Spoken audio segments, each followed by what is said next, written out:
इस वक्त पूरी दुनिया में ईरान के जवाबी हमलों से कहर मचा है।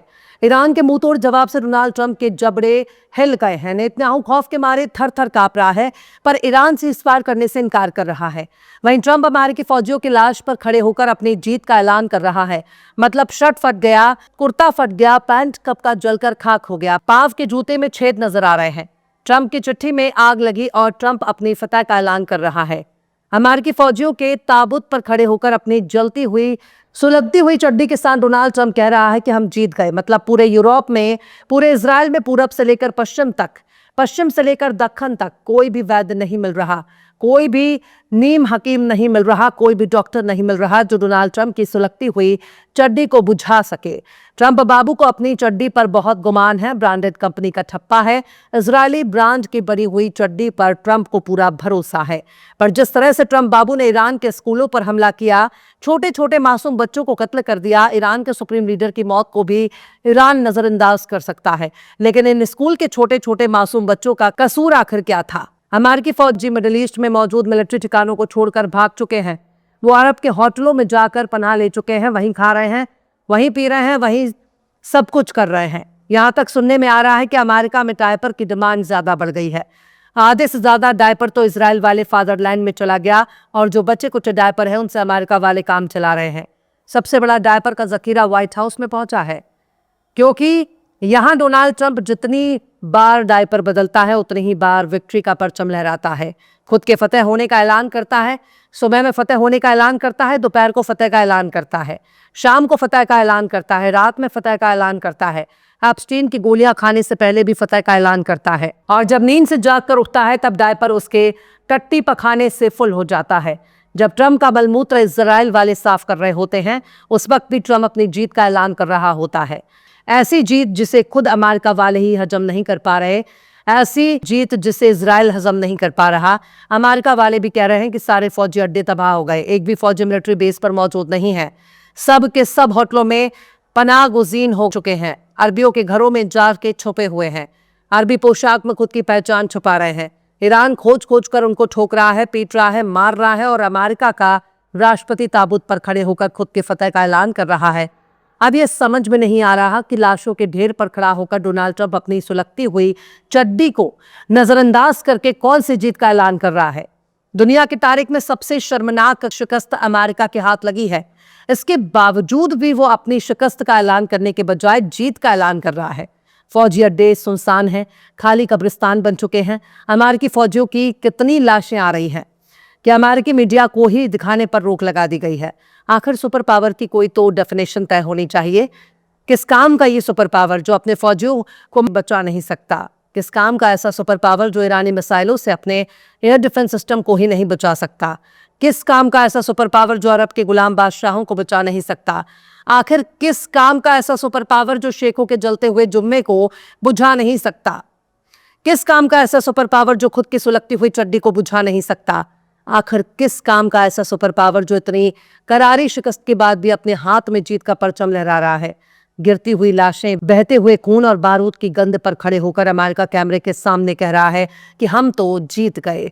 चलो मान लो कि अमेरिका जीत गया, पर यह कैसी जीत कि सुबह जीत का ऐलान, दोपहर को जीत का ऐलान, शाम को जीत का ऐलान, रात को जीत का ऐलान, टट्टी पखाना करते वक्त जीत का ऐलान, सोते वक्त जीत का ऐलान, उठते वक्त जीत का ऐलान, नाश्ता करते वक्त जीत का ऐलान। मीडिया के हर एक कैमरे पर कह रहे हैं हम तो जीत गए। और साहब जीत गए तो तुम्हारे फौजी मर क्यों रहे हैं? जब तुम जीत गए तो ईरान पर हमले करने क्यों जा रहे हो? तुम्हारे फाइटर जेट क्यों गिर रहे हैं? तुम्हारे फौजियों की लाशें क्यों गिर रही हैं? जब तुम जीत गए तो तुम्हारे एयरबेस से धुआं क्यों उठ रहा है? जब तुम जीत गए तो तुम्हारे फौजी होटलों में जाकर क्यों छुपे हैं? आखिर ऐसी कौन सी जीत है जो दुनिया पहली बार देखने के लिए सोच रही है? आखिर इस जीत का कुछ तो पैमाना होगा। इस जीत का मतलब क्या है और कौन जीत गया? किसके जीतने का ऐलान कर रहे हो? साहब ये ईरान की जीत का ऐलान कर रहे हैं। ट्रंप बाबू हाथ में विक्ट्री का बोर्ड पकड़कर दिखा रहे हैं कि देखो देखो जीत गए। कौन जीत गए? ईरान जीत गया। कौन जीत गया? वही ईरान जिसने अमेरिकी फौजियों को ताबूत में पैक कर दिया। कौन जीत गया? तो उसका जवाब है वही ईरान जिसने ट्रंप बाबू के मिलिट्री अड्डों को धुएं से उड़ा दिया। कौन जीत गया? तो जवाब है वही ईरान जो जीत का परचम लहराने और अमेरिका की सुलगती हुई चड्डी के लिए जिम्मेदार है। कौन जीत गया? तो इसका सीधा सा जवाब है वो ईरान जीत गया, जिस पर जीत हासिल करने के लिए अमेरिका और इजराइल गए थे और खुद ही पिटकर चले आए।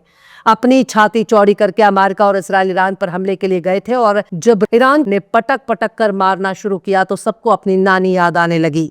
ट्रंप बाबू फिलहाल व्हाइट हाउस में बैठकर रोजाना जीत का ऐलान कर रहे हैं। हम फतेहाब हो गए, हम जीत गए, हम विक्ट्री पा गए। पर ईरान कह रहा है कि हाँ, तुम ही जीत गए, तुम वाकई जीत रहे हो। ईरान इनके जीत के ऐलान का मजाक बना रहा है, खिल्ली उड़ा रहा है, जोर जोर से कह रहा है कि हाँ, तुम जीत गए हो। हम भी देख रहे हैं कि तुम ही जीत रहे हो।